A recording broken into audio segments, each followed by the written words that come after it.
Hello, everyone. Welcome back to the EFL Magazine Business Podcast. This is episode 12, and today's guest is Ron Morrain.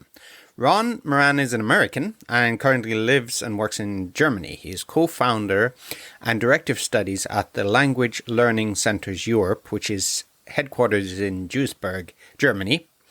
He's also been working as an educational consultant and business English trainer for over 20 years. Ron speaks 3 languages fluently, English, German and Spanish, but gets along with several other languages as well. Had a great chat with Ron about the emotional challenges of starting and running a business and some of the adversities he's had to overcome. The advantages of mentors and coaches in your entrepreneur career, how to network and build a business, and where Ron sees ELT going in the next few years.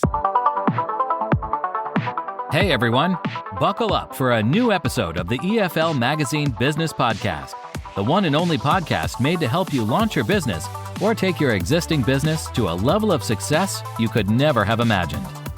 Whether you're a school owner, freelancer, publisher, or other entrepreneur, you're sure to pick up lots of actionable advice when you listen to the EFL Magazine Business Podcast. Remember to visit eflmagazine.com for great articles and features. Without further ado, here's your host, the founder of EFL Magazine, Philip Pound.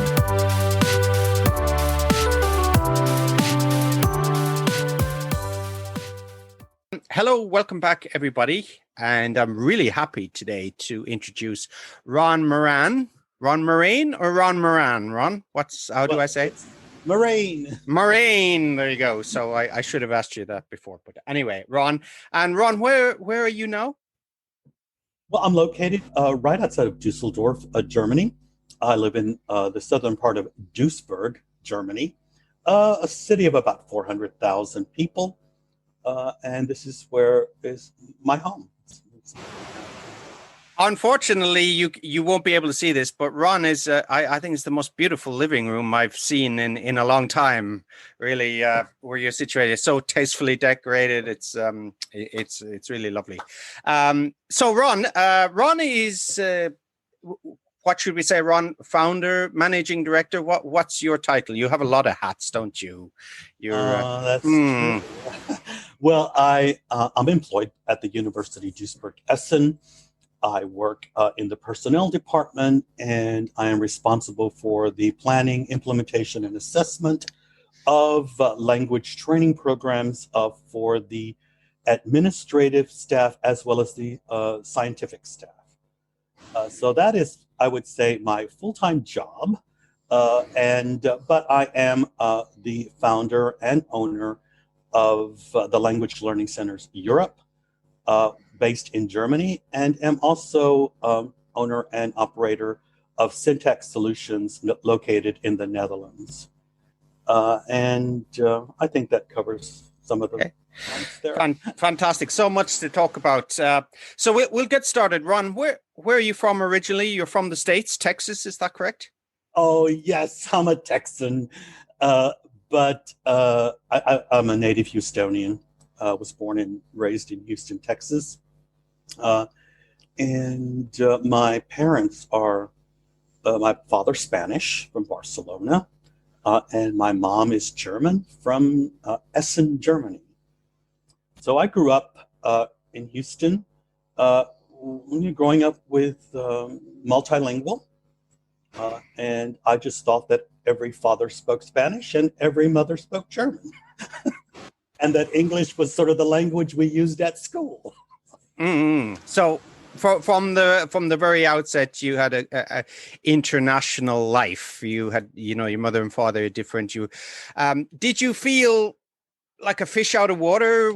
How did it? Because my idea, I've never been to Texas, by the way, but my idea of Texas, and Houston is it a cosmopolitan place? It depends where you go, I suppose. But Houston is actually a very cosmopolitan city.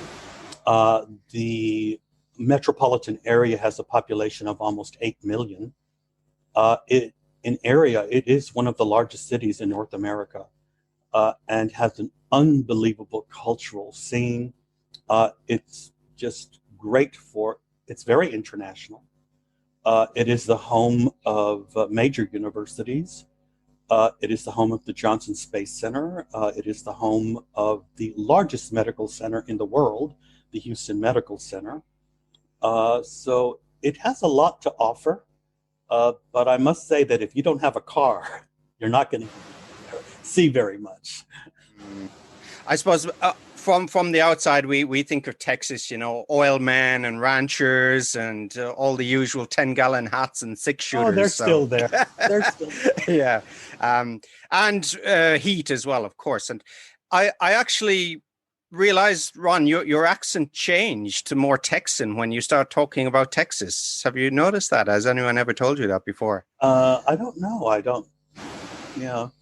I just sort of, I'm very influenced by, I think, my parents, and my parents did not speak Texan, but and that is a language in and of itself. But being that I started early traveling and meeting other people, and already at the age of 14 coming to Europe, and of course living and studying in New York, living in San Francisco and other cities. I think the English that I speak is sort of just a mix of a lot of different things, experiences in my life, and people who have, mentored me. And so, I really don't know how to place my English, but I know that it's a mix of many different things. Okay. And tell me, when you were young, what did you want to be when you were, you say, well, when I grow up, I want to be what? What was your goal, dream? I wanted to be an astronaut. And, living in Houston, and my parents sort of not pushed me, but encouraged me to, start doing internships at an early age. I was very lucky at the age of 15. Right before I went to university, I was able to do an internship at the Johnson Space Center in Houston for 3 months.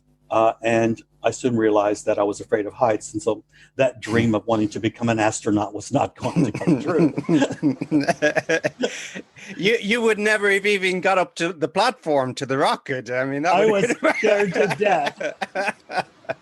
Me too. I'm not such a good person for heights. So you started off, you came to Europe when you were 14. Did you always want to work in education, or when we talk about entrepreneurship, did you have, from an early age, did you have a lemonade stand? Did you think about starting enterprise?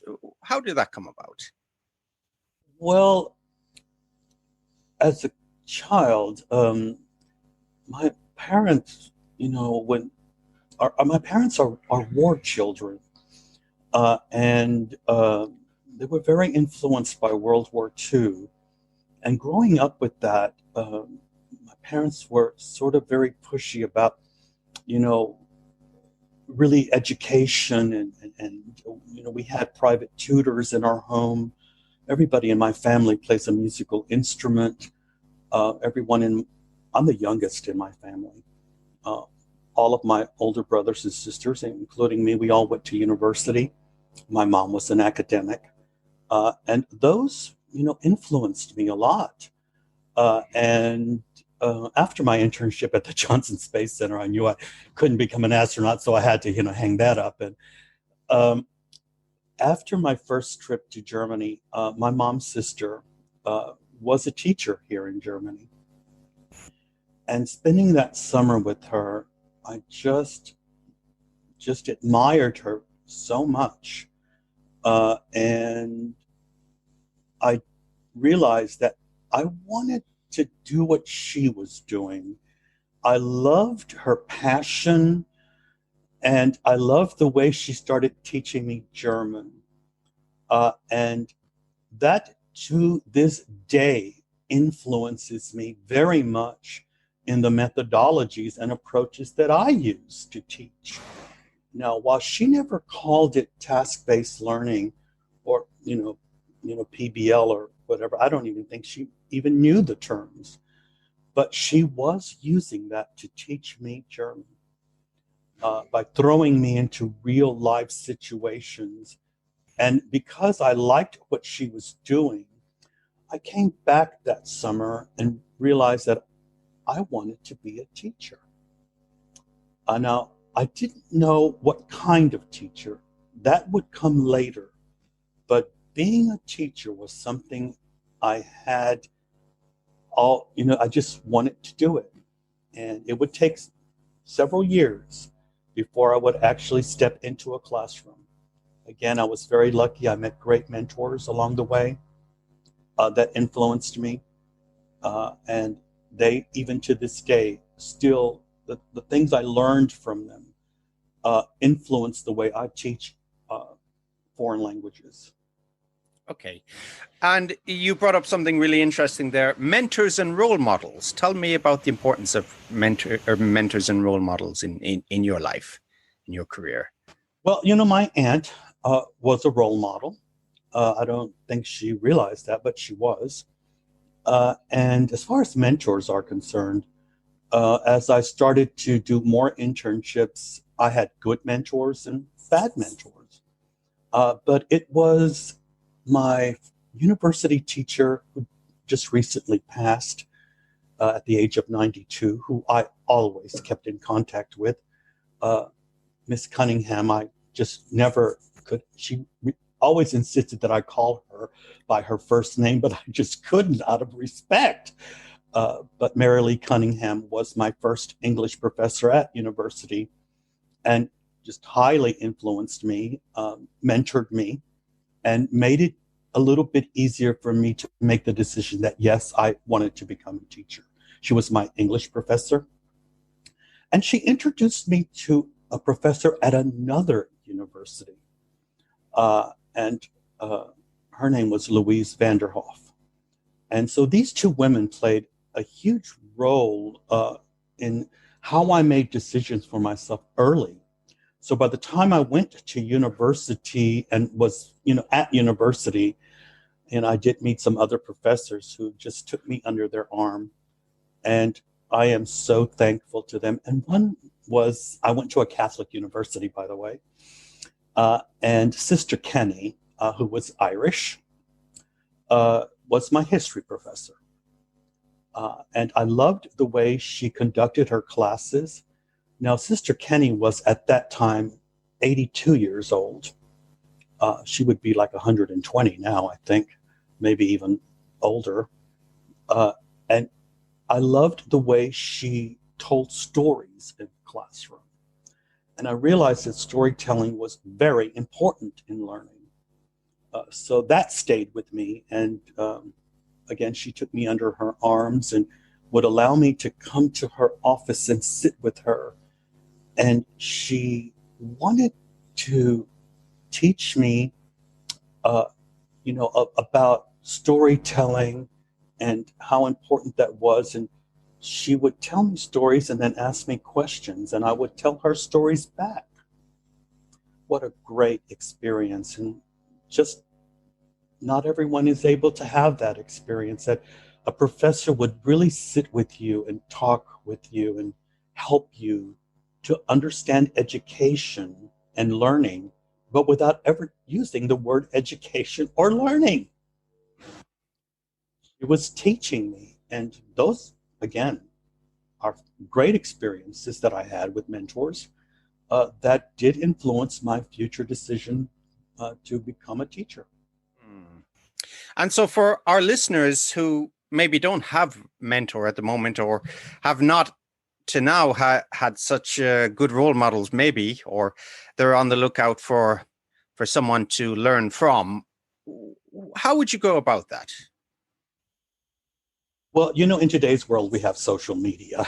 So I think it's important that if you know that there is a gap to be filled, I mean, if this is your desire, this is your dream, you want to become a teacher, or you want to, maybe if you're already a teacher and you just want to improve your teaching practice, I think it's important to get connected on social media. There are so many great sites that you could go to. I happen to run one of them, or several of them. Please tell me about the sites you run. I run a site called Webinars for English Teachers, which you can have a link to, where you can just go there, and there's so many webinars right now, especially because of the COVID situation, where you can go and learn about methodologies, approaches, content, assessment, all the things that, are involved in teaching and in education. And so you can always go there and just do a webinar, and it's a step-by-step process. It's learning, and just listening, and getting ideas on how to improve your teaching practice. So, I always suggest go to social media and find a site that can help you. Another thing is read.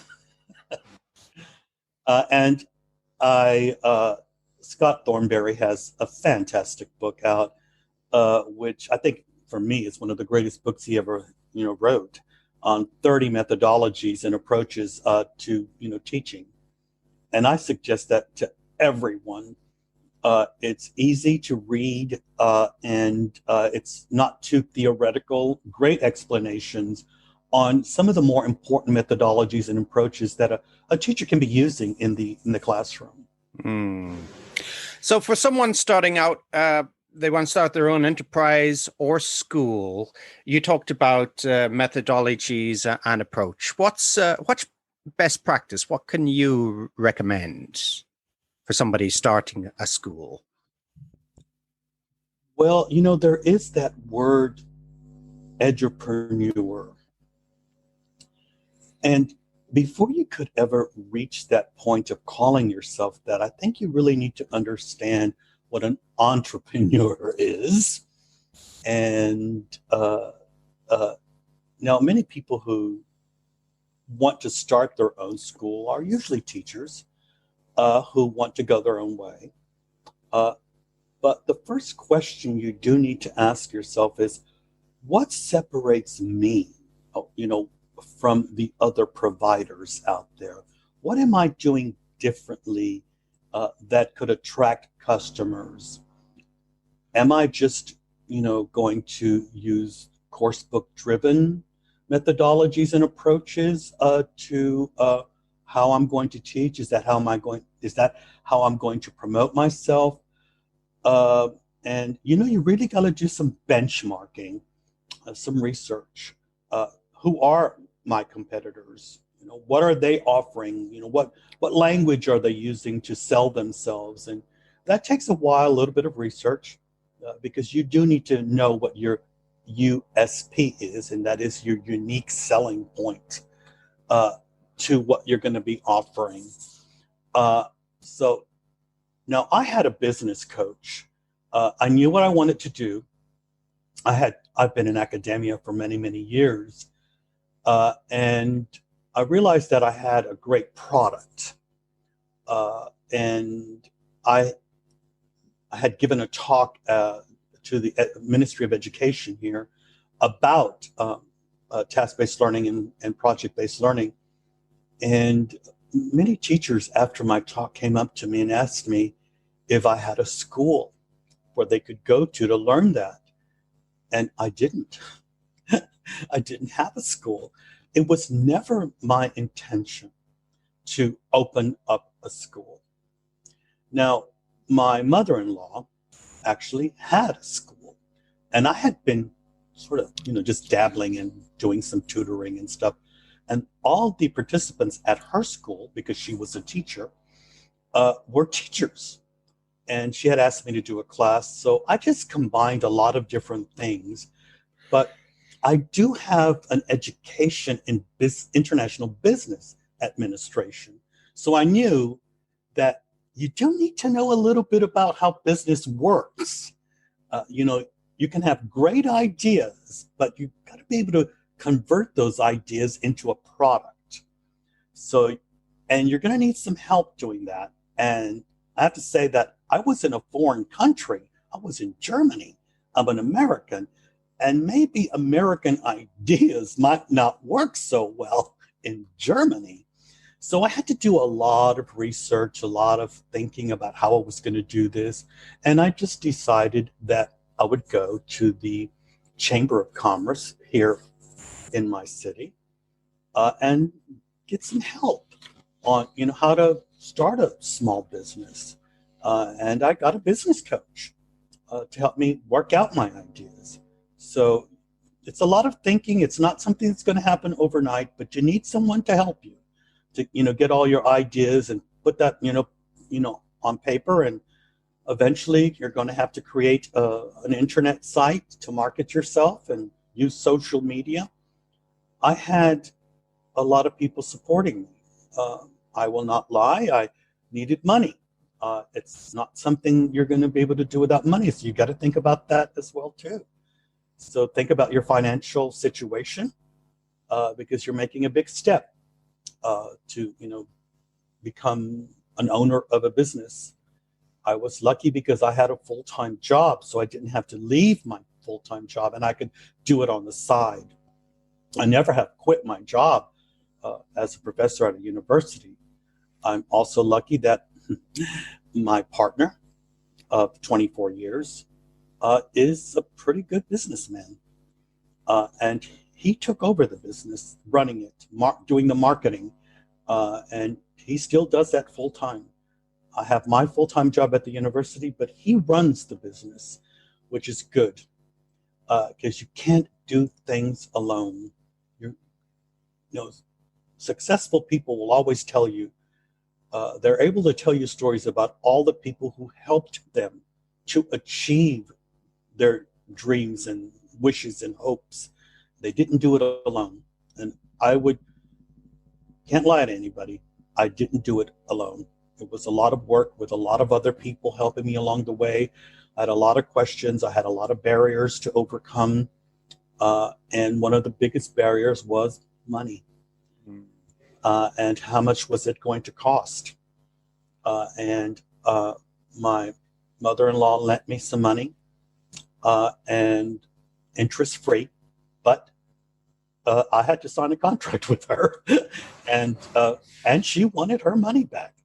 I was lucky that I already had a customer, and that was the Ministry of Education, who was going to buy some of the courses that I had come up with. I was able to pay her back in 1 year. But that was just the beginning, because once the business was running, I wasn't really making enough profit. I had made some mistakes along the way. And the biggest mistake I ever made was I signed a 5-year contract to rent an office space in the middle of the city, very expensive. And yes, I was making good money, but not enough to pay the teachers and all the overheads and the rent and the taxes and all the things that you have to think about. So yes, I was making money, but turnover is not the same as profit. And you need profit to live. So that's when I asked a business coach to step in. We reconstructed the business, and he helped me to get a loan from the bank at that time. So I went from just a personal loan to a real business loan. And that was, again, something that people do need to think about. If you're going to get a loan from a bank, you better be ready to make a great presentation and a sales pitch with a complete business plan on how that business is going to run, and get your numbers down. A lot of scrunching and crunching of numbers to make sure that you're going to be able to survive for the first 2 years. So you mentioned mistakes, and one mistake was your very costly premises in the center of the city.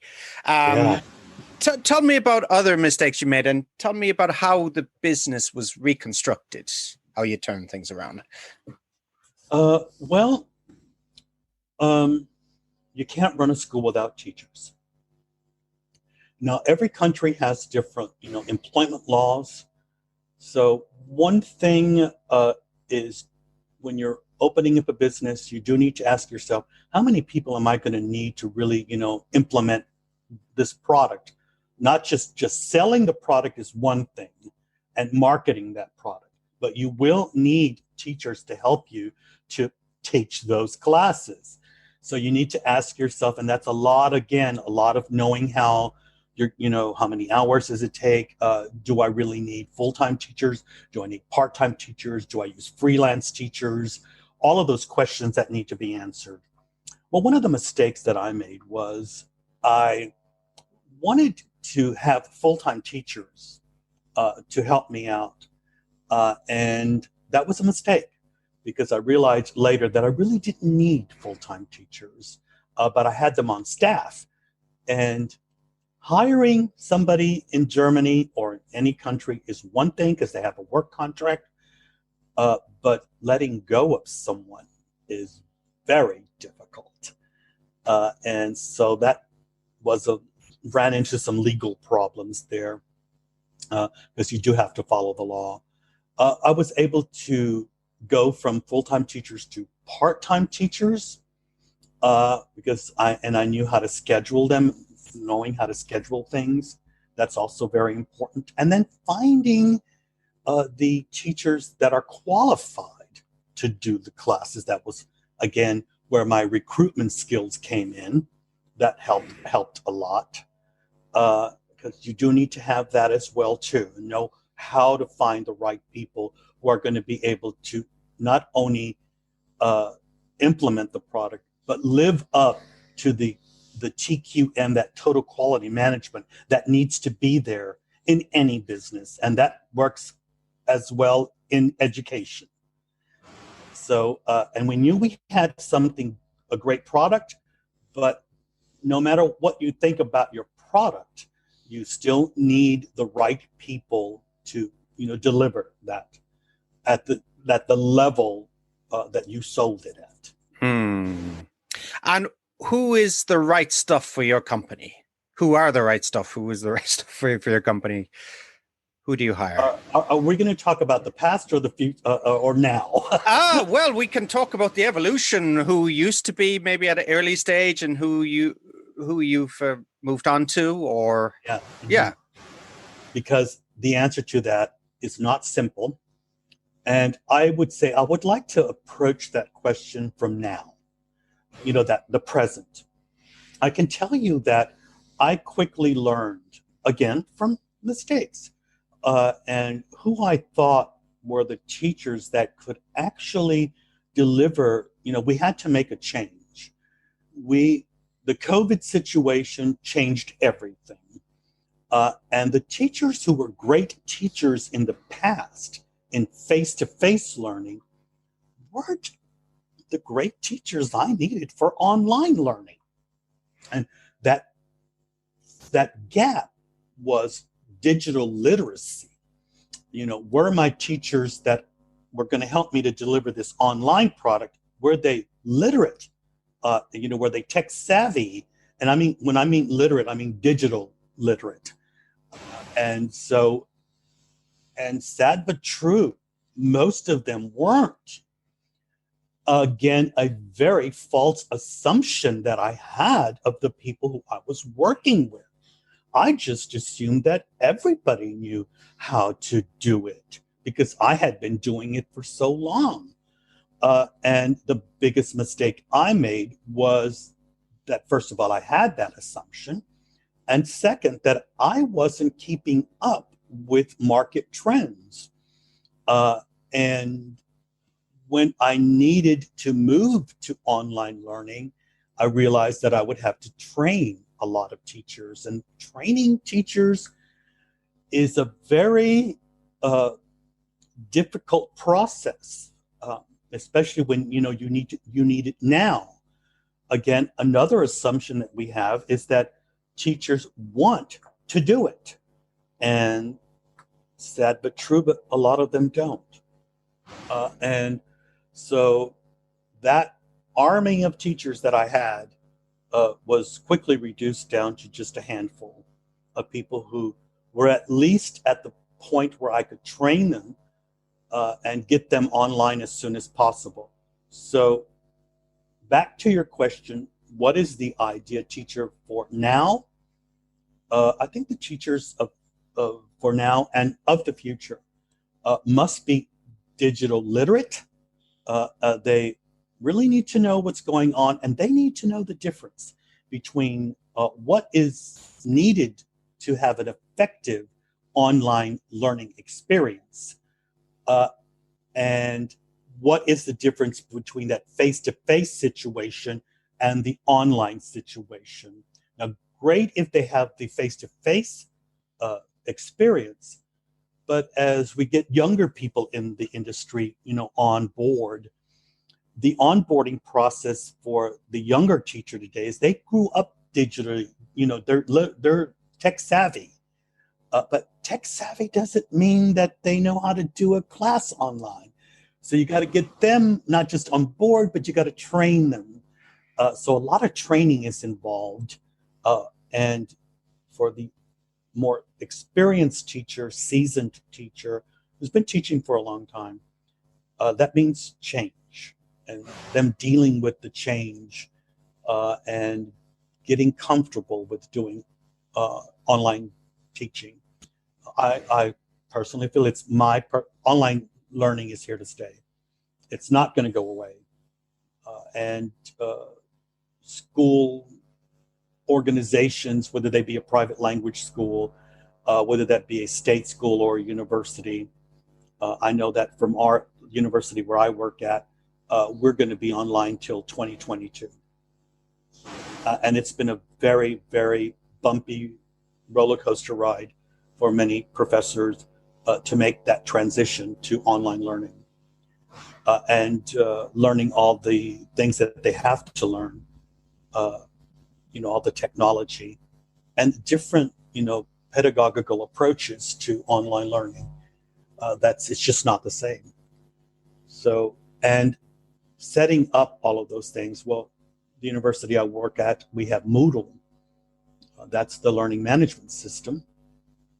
But that's not the only one. You're going to have to learn how to work Zoom, Microsoft Teams, Google Drive, and all of those things that you'll need to deliver an effective and successful online learning session. And getting your teachers on board and accepting those things and learning how to use them. That's for me, all the things that a teacher needs to know today. And tell me about your onboarding process. Well, onboarding, the assumption with the word onboarding is that you've already made a decision to hire someone. Onboarding is just, a process of integration and orientation. But let's take two steps back, and that is the recruitment. You can't talk about onboarding in and of itself and not talk about recruitment. And recruitment means, of course, getting out there and finding people to add to your employee pool. And, who are the people you're going to invite for an interview?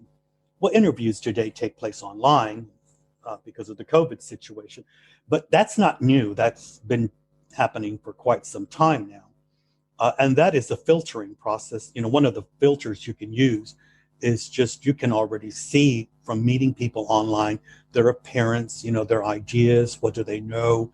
And it just saves time. So you can expedite that recruitment process with all the filters that you have in place to make good decisions, better decisions about who you're actually going to, put on board. Onboarding means that you've made some decisions that, yes, these people are worth hiring, and that you're going to take some time to teach them and train them on the skills that they'll need to, be able to deliver your product. Now, every company is different. So, what do I need to train them in? Zoom, Google Drive, and all the other things? How do I do it? Of course, it's going to happen online. And that takes some time. In the onboarding process, time not only means just, how many hours you're going to, but time also means money, because you're paying these people already, and you're paying them to learn, which is another filter, because you can already see after about 40 hours of training who you will be able to keep and who will have to go. And those are some uncomfortable, inconvenient truths that you have to deal with as an owner of a school, which is not any different than any business. You must be able to make decisions like any other business. Teachers are not any different than any other employee at any other company. Tell me about starting a school. So when you started your first school, and you had made mistakes and there were some legal difficulties, emotionally, was it taxing? How did you cope with the pressure of being an entrepreneur? That question could lead to a book, Philip. It was. I cannot lie. I had a business coach. By the time, I had already worked through many mistakes. I had already been in the business for well over a year and a half, almost 2 years, when a business coach stepped in. And when I went to him and I told him everything, he just looked at me and he said, "Why didn't you come here earlier?" That was his first thing. And, that upset me, because it made me feel stupid in a way, like, my judgment. And he said, "Don't take it bad, but I just have to say that to you. When did you realize that you needed this help?" So, having great ideas and is one thing, because we need that creativity. Entrepreneurs need that, and that sense of wanting to do something, run your own business. And those are all great things that we have to have. But we need some realism thrown in there. And when I started with my coach and my coaching sessions, I just broke down sometimes, because those ideas, my bubble was burst a few times. And I got emotional because I realized that some of the things that I wanted, I just couldn't have because of money. But once the business started going and I was into my 4th year of business, the dreams that I had of how I wanted that school, I was able to realize that. But that was only because I worked very hard, and the school became like my child. It took on a life of its own, and it required a tremendous amount of not just money to invest, but time and energy, and it will just drain you. And you've got to be able to deal with that, because it's just, if you really believe in something, you really have to work hard, and it becomes a 24/7 job. So you have to be willing to make a lot of sacrifices in your private life, because you're not going to have a private life. You're just not going to have a private life. And that I was working 12 to 14-hour days a lot of times. I got so exhausted that I will never forget that one summer I worked 8 weeks, 7 days a week, that with my normal job and in the school and with teachers and everything else, that I was so exhausted that after that 8-week stint of that summer, the money was good. I can't lie. That was the great thing that sort of kept me motivated. But money could not replace my health. And I had just overextended myself physically and mentally, that I needed to stay home for 2 weeks and just rest. And that's another mistake, that you need to learn how to manage your time, how to separate yourself from things, and learn that thing that I thought I knew, and that is work-life balance. There just has to be some work-life balance. And no matter how much you want something, you're not going to be able to achieve anything if you're not mentally and physically healthy. So that was another mistake I learned the hard way. I will never do that again. I know now, and I do it now, is that there does have to be a healthy work-life balance. So you mentioned earlier an American starting a company in Germany. Okay, so you then started, I think you got up to 5 schools at some stage where you were based in Germany. Where else in Europe? Well, we had 3 schools in Germany, and we had a school in Greece, and then we had a school in Spain. That was the height of our business. And we were able to specialize in different things because working in academia, working with the Ministry of Education, this is one thing that a person, it's not a choice you make. It is just mandatory. Once you realize that you are in the education business, you have to learn that you cannot be in the education business without being in politics. And you have to learn how politics works. And it was not a choice I made, but I had to learn the politics and the laws of European laws. And if I wanted to grow, I would have to grow beyond what the business coach had taught me. And I went beyond the Chamber of Commerce, and I went to the European community. I needed to learn how Erasmus worked. I needed to learn how European grant money worked, and where would I get that? How would I learn that? I do speak different languages, and so I was able to read German bids that were being put out by government agencies, and I came across several that were. This was at a time when Germany was desperate. They still are. For nurses and doctors, and they had to, reduce that shortage of nurses and doctors. And working together with several agencies, I was able to put a package together, presented that to the labor office with, of course, my partners, and we were able to get a grant to open up a school in Valencia and one in Thessaloniki in Greece that was catering to Greek doctors and nurses and Spanish doctors and nurses who would learn German. And they would, after a certain period of time, once they reached B1 level, they would be able to come to Germany. They would get grant money to come here and improve their German here. At the same time, we were working, now we were just the language providers of that program. We did work with a personnel agency who would do the placement for them so that they could get, internships at clinics and hospitals, so they could do on-the-job learning and training. And we also worked with a testing agency who would test their German in nursing and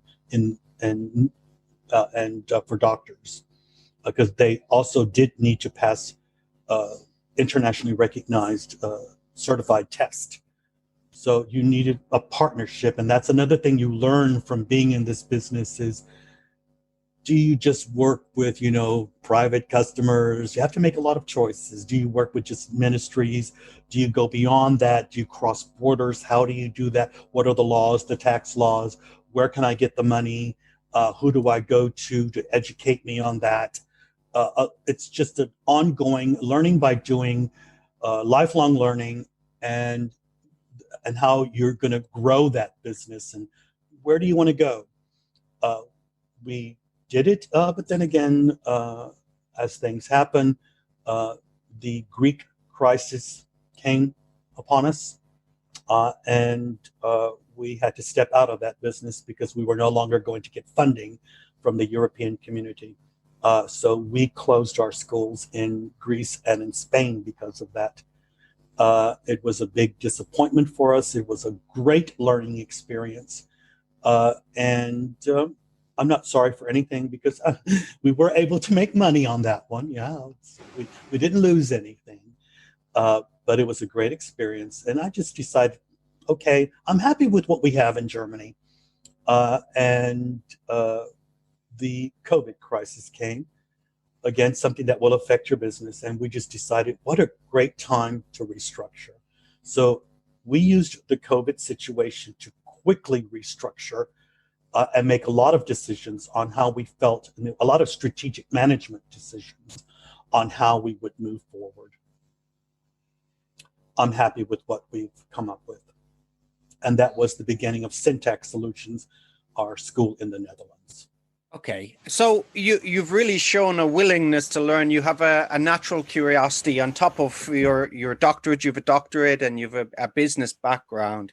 You mentioned a little bit about reading as well. So for an entrepreneur looking to get out there, looking to make their business more successful, what kind of learning do you need to do? How much time do you need to put into it? What's Udemy? Is it buying business books, getting mentors? Give me some ideas of things that worked for you. Well, I had an advantage in the sense that I have an MBA in International Business Administration. And I did work, as we were talking before we came here online, is that I worked for an international company out of London, which I was able to travel all around the world. And all of those things that I learned while I was in, the private sector, those were things that I was able to transfer into what I'm doing now. And so you do have to ask yourself at the beginning, what skills do I have? So you really have to be reflective, introspective, retrospective, look at your resume, and look at what skills do I have, really, and be honest with yourself. And what skills do I have that I can transfer to, opening up a school?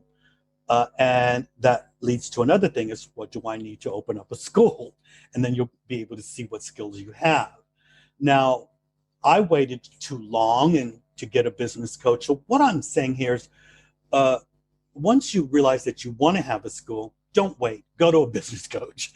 Get somebody to help you, and let them guide you in the beginning instead of making some expensive mistakes there. And then you'll be able to see, they'll help you, to tell you, well, this is what skills you're going to need. And I have to say that although I think I speak, okay German, my business coach told me, Ron, I like you. And every time we meet, we always speak German. He said, but I want you to go to a German class because you need to learn some terminology, because you're going to have to make a 1 hour and 30-minute presentation to the people at the bank. And I want you to improve your PowerPoint skills. And I want to see a 1 hour and 30-minute presentation of this business plan. And that was a huge, barrier that I had to overcome, because again, he burst my bubble. I thought I spoke great German, and he said, "You do." He says, "But there's some vocabulary gaps, and you have to make as he reminded me, you do not have a second chance to make a first impression. You're going to be asking these people for 200,000 euro, and you have to be believable." So we practiced that a lot, and he connected me to a language coach who's was a woman. She was a professor at the university, Turkish, and grew up in Germany, and she spoke fluent English, and she trained me for 6 weeks on how to do that presentation.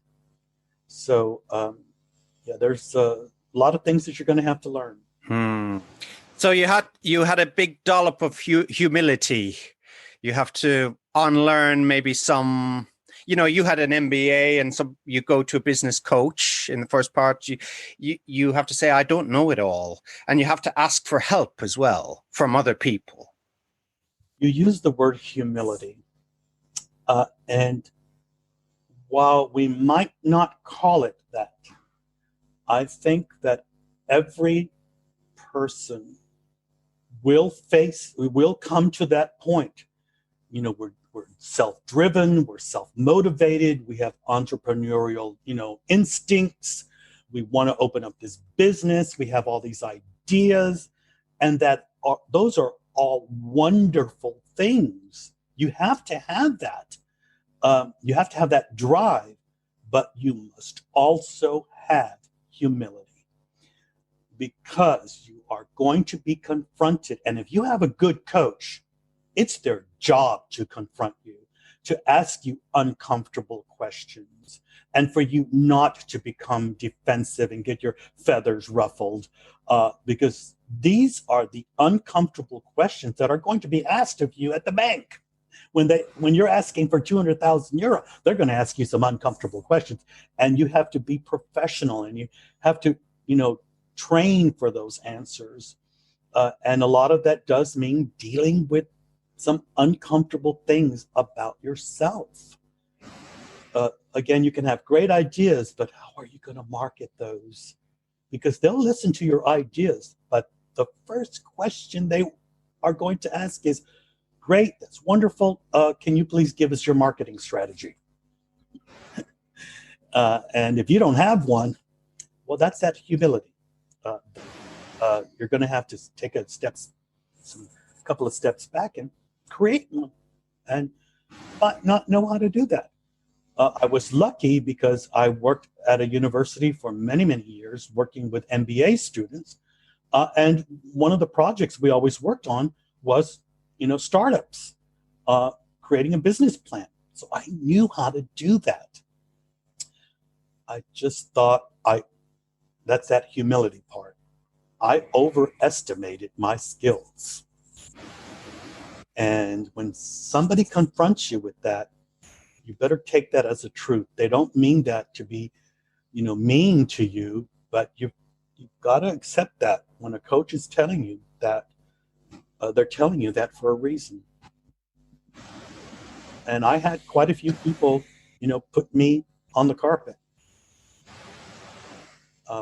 And I had to accept that I had gaps that had to be filled. And I was overzealous about certain things, and not zealous enough about others. Because running a school means making money. And making money, again, I said there's a difference between turnover and profit.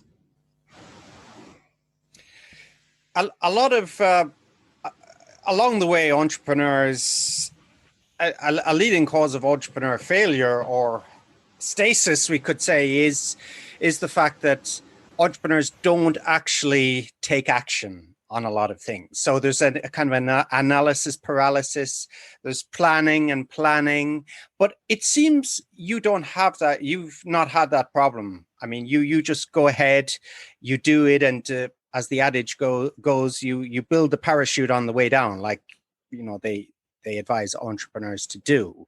Do you think, have you encountered the analysis paralysis, get all the livery get the wallpaper right and get everything done before launching, or are you willing to? Well, I think what your question is, I think built into your question is risk taking. And I think a true entrepreneur is not afraid of risk. It's part of that, what motivates you. Now, I was not afraid of risk because of already being in the private sector and knowing, how to make decisions and business decisions, and knowing, that you do have to take risk. And taking risk also means, how much do you empower yourself? How much do you feel empowered to do something and to make decisions? And what are you basing those decisions on? I mean, do you have facts? Do you have figures? Is it just your past experience? Is it instinctive? You really have to be introspective about things. So as you said, just jumping in there and doing it, well, that's just how I am. But I also learned that could be good and that could be bad. And I needed someone to put the brakes on me because that was what the business coach did. I just basically was just making a lot of decisions in the first 2 years of my business. And some of them were not sound decisions. And my business coach put the brakes on me and said, slow down, we're going to talk about this. And we talked, as coaching is, where I would come by myself through the coaching process to the, I would, realize where I made the mistakes and how I could be better in the future and not make the same mistakes. So risk taking is important, and jumping in and doing something, that's important too. But you take some breaks.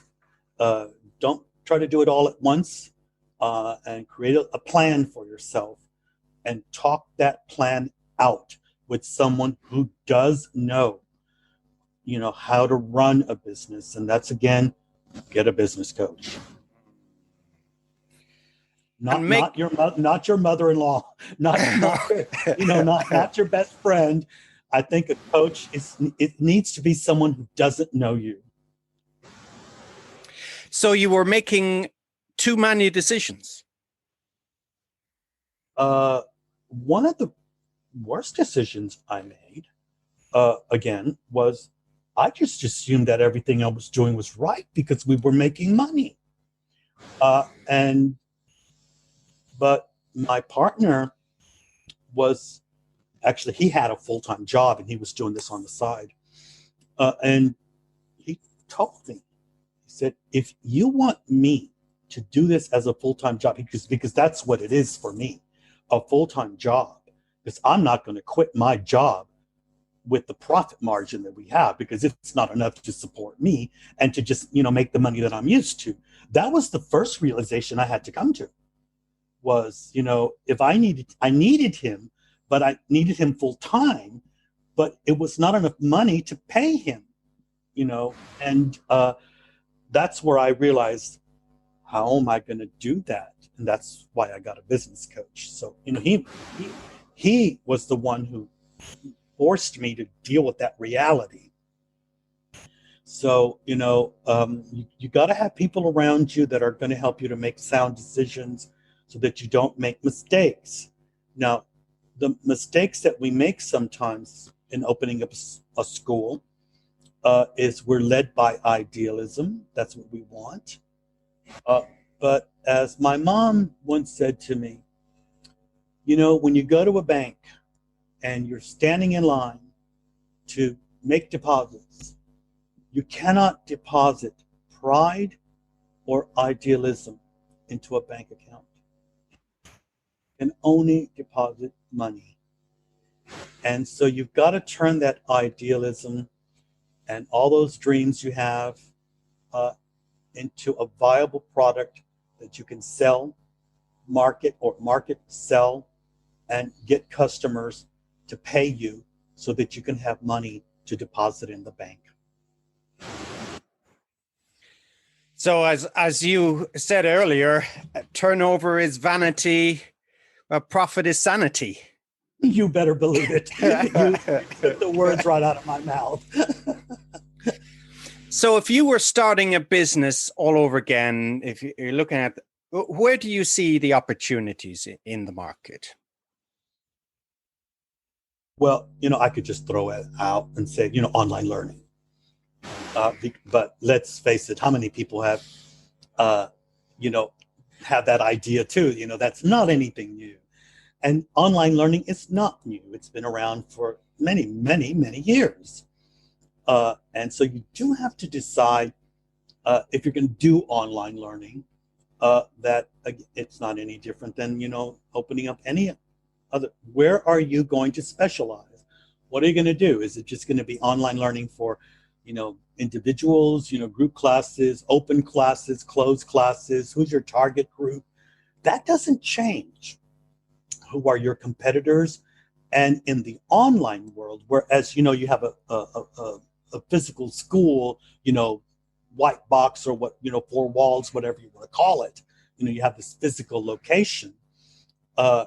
Your competitors are really your regional, schools. Well, that's not the case with online learning. You've got partners all over the world. So you really got to do your homework. Benchmarking changes.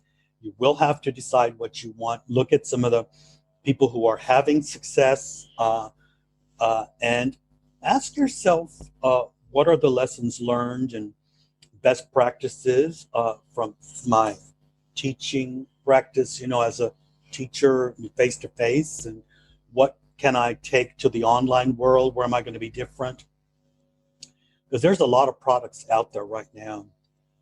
And I have to be honest with you, this has been one of a big problem for me, is how do I take that successful product that I had in my face-to-face, experience, running a school, and how do I convert that to an online product? Was difficult, very difficult, because I had a lot of barriers to overcome. And when I realized what I had to do to successfully make the change over to complete online learning, it also meant I was encountered with that uncomfortable little beast, and that is money. That meant I would have to get more equipment, more modern equipment, more investment in software and hardware, more training, more recruitment, a lot of other things that I would have to take into consideration. Yes, it was great to have that experience of how I did it before. That helped me to make the change. I'm still not finished. I'm still not happy with what I've done so far, although it's a lot. I still need to fill in some more gaps before I would say I'm 100%, content with that. But I do have a huge network of people that I know all over the world. And I work with many teachers' organizations, with ministries of education, work with many providers of online learning, huge providers. And I want to stay with teacher training. That is a decision I made. I'm not going to change from that. I think that's a good niche for myself. I feel comfortable in that niche. But there are other people in that market as well. So I have to ask myself, what do I offer that they don't offer? Why am I different? What do I offer better? All that benchmarking that needs to take place. I have the product, and I would say that I'm about 90% there, though. Yeah. But it's been 1 year in the making. And you mentioned briefly earlier Syntax Solutions. Tell me about what you're doing there. Well, when I had to go through that uncomfortable restructuring process, I knew that I had several teachers who worked for us who were great, and great at what they did. And we talked, and we decided that we would meet, and we met a lot online. I gave them my ideas. And, it's really funny because I still keep this. I keep this as a memory. This little flip chart here. So for those of you listening, Ron is wheeling in a flip chart now. Yeah. Tell me about it. What we did was we met online first and worked out a lot of different things. And as we were brainstorming, I just stood up in this Zoom session and started writing on the flip chart, and they were able to see what I was visualizing. So we came up with how we were going to break that product down, how we were going to do it, what was needed, every skill, and we just tore that thing apart. The first time we met, it was over 4 hours. But after about 10 sessions, we were meeting once a week. We were able to come up with something we were happy with and we could really convert.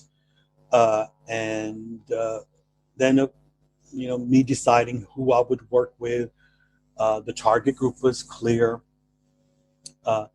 And, like I said, we're there, but it's that last 10% that is the hard part. Getting that down to the point where we're going to be happy with that. And again, like I'm going to repeat what you said, there is a difference between turnover and profit. Because my next step is recruiting the teachers I need to deliver that. Okay. And if there's anybody listening that's interested in getting in contact with Ron, what's the best way to get in contact with you, Ron? Through the website or online or through social media? There might be people that are listening today that probably follow me on social media. And I'm very active on social media, especially Facebook. It's just so easy. I don't have time to write a blog. And my Facebook site is my blog. It's how I blog. And, just share things about education, teaching, language teaching, methodology, pedagogics, didactic things. So they can always reach me there, but they can reach me on at syntaxsolutions.net and send me an email there. They can just send me an email direct at ron.morrain@gmail.com. I do answer my emails, and we could just go from there. I would want to get into the actual profile of what I'm looking for, but I think if a person's comfortable in doing online learning and wants to do that, and it has some experience, not just in teaching English, but teacher training, those are the people we're looking for all over the world. Okay. And besides teachers, business opportunities for people to network with, what are you interested? What kind of people are you interested in networking with? I mean, what kind of industries, or if somebody wants to get in contact? Oh God, that goes back to a mistake. We decided, in this area that I live in, we have a lot of travel agencies, and we were doing well, and we had 3 customers who were travel agencies, very big travel agencies. And then COVID came, and they were hit hard. And 2 of them had to lay off many people. We lost our contracts with them. One of them, I was able to, save a little bit of it. So, that's the thing about specializing. It can also be dangerous. And who would ever thought that would happen, and that the customers that I had, I would lose because they would be affected by it, tremendously affected, by the COVID situation. So again, be careful who you, how you specialize. But as far as business sectors are concerned, I don't think I really have just one. But I did realize that I got a email from a company that was in the medical business, and I had some experience with that already. And because of the COVID situation, the guy that I spoke to made me realize that the medical business is just booming right now, booming in many different ways, and they wanted me to coach their sales reps, help them with their English, and to better make presentations at online conferences and selling their products. And a lot of it was mostly men, excuse me, but that's the way it was. I can't help it. They all told me that they have so much work that they just can't keep up with the work. So the medical business is booming right now all over the world. And of course, the education business is booming. It actually always has. So those are great things to concentrate on.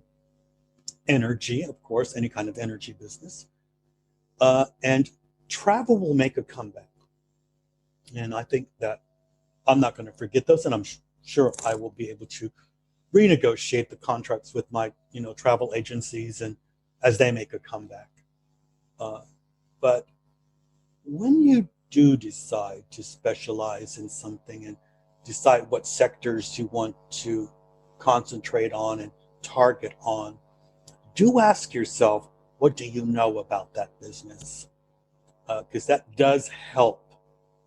Just deciding you want to do the travel agency, you better know something about it.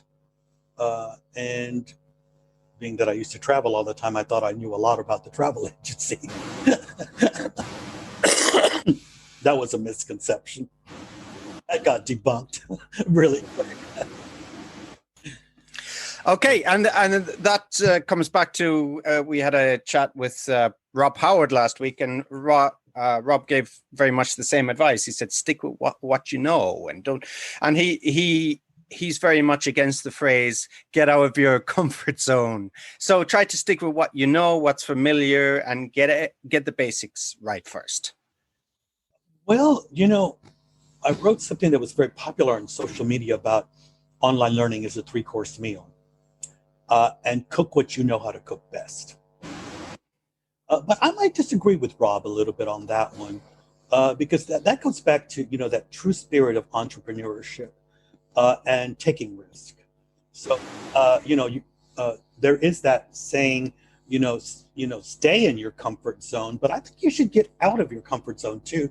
Take some risk and try something new, because that is the spirit of entrepreneurship. So don't be afraid to take risk and try something new, but do a little bit of homework, of course. And before you get out there and do it, just because I'm from Texas doesn't know that I'm going to know everything about the oil business. So, there's assumptions we can have, but, again, do your homework. I've taken a lot of risk, and some of them have paid off very well. I never thought ever when I first started this that I would ever be at the point that I am now. I just never thought I would be specializing in teacher training. That wasn't what I really thought of in the beginning, but it is what it turned out to be. So as your ideas develop, as your business develops, always be on top of that and see where it's going. Know what market trends are. Get out there and do some research, because that's important on your survival as a business person.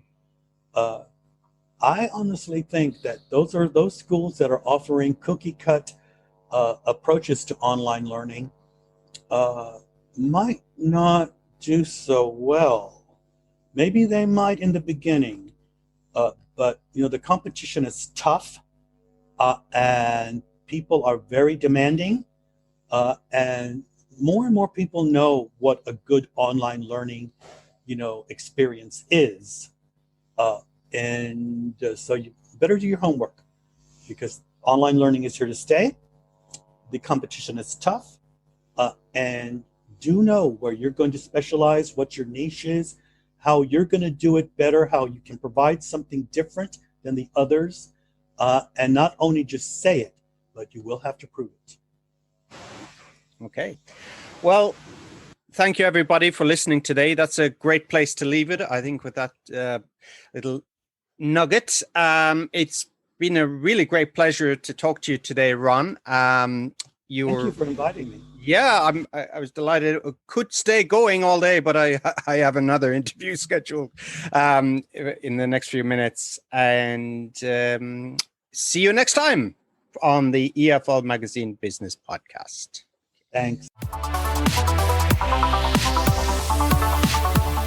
Thanks for listening to the EFL Magazine Business Podcast with Philip Pound.